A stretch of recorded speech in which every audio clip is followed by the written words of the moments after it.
สบายดีทุกคนมื้อนี้มาพบกับรายการสาวบุญพาเลาะเส้นเก่าเส้นเคยเนาะทุกคนซึ่งมื้อนี้เป็นคิวของบ้านนาละองเด้อทุกคนเนาะบ้านนาละองเมืองไซภูทองแขวงสวรรณเขตเนาะทุกคนเนาะซึ่งบ้านเพิ่นหันก็เป็นทางดำเนาะทุกคนเป็นทางดำพาบ้านแบบนี้เลยเนาะเฮาก็จะพาหล่อเลยบ้านของเพิ่นหันติดกับบ้านโพสีแก้วเด้อทุกคนอีกส่วนทางนั้นก็แม่นติดกับบ้านนาคำเนาะทุกคนเนาะสังเกตง่ายๆและก็อีกอย่างหนึ่งสังเกตง่ายๆอีกอย่างหนึ่งก็คือเพิ่นมีโตโตกว้างหรือ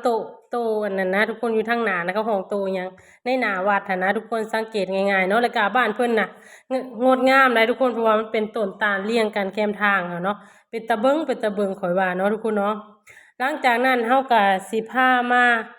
แวะในข้างวัดนี่ทุกคนอันนี้เพิ่นเอิ้นโตกว้างหรือโตหยังทุกคนเพิ่นบ่เอิ้นโตกวางบ่โตหยังบ่ได้บ่ฮู้เนาะว่าเพิ่นเอิ้นโตหยังหลังจากนั้นเฮาก็สิพาเลาะมานี่เลยเนาะทุกคนซึ่งทาง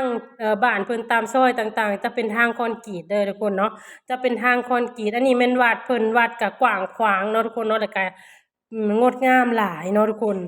บ้านเรือนประชาชนก็จะมีหลังใหญ่หลังน้อยปะปนกันไปเนาะมีหลังแบบทรงโบราณเพิ่นก็ยังรักษาไว้อยู่ทุกคนแล้วก็มีแบบสมัยใหม่เนาะบ้านเพิ่นตามที่ข้อยเลาะเบิ่งก็บ่ได้ใหญ่ปานใดได้ทุกคนประมาณ100หรือ100ปลายนี่เลยเนาะหลังจากนั้นเฮาก็สิเลาะออกมาทางนี้เนาะทุกคนเนาะเลาะออกมาทางนี้คือเรือนเพิ่นน่าจะกำลังจัดงานอยู่เนาะทุกคนเนาะเพราะว่าคนหลายเนาะออกมาทางนี้จะเป็นทางแดงเด้อทุกคนก็คือประชาชนเพิ่นยังเฮ็ดบ่ทันแล้วเนาะทุกคนเนาะก็คือคอยเฮ็ดไปเทื่อละนิดเทื่อละหน่อยเนาะทุกคนมันหักสิแล้วเนาะออกมาเส้นทางนี้บัดนี้ทุกคนนี่เนาะก็คือมันสิ้นสุดแล้วได้ทุกคนวิทย์นี่ก็คือสุดบ้านเนาะฉะนั้นข้อยจึงว่าประมาณ100ปลายเนาะทุกคนเนาะประมาณ100ปลายแต่ว่าข้อยก็บ่แน่ใจถ้าว่าประชาชนบ้านเพิ่นเห็นคลิปเนาะเห็นคลิปข้อยก็มาบอกในเด้อทุกคนว่าบ้านนาละองเนาะมี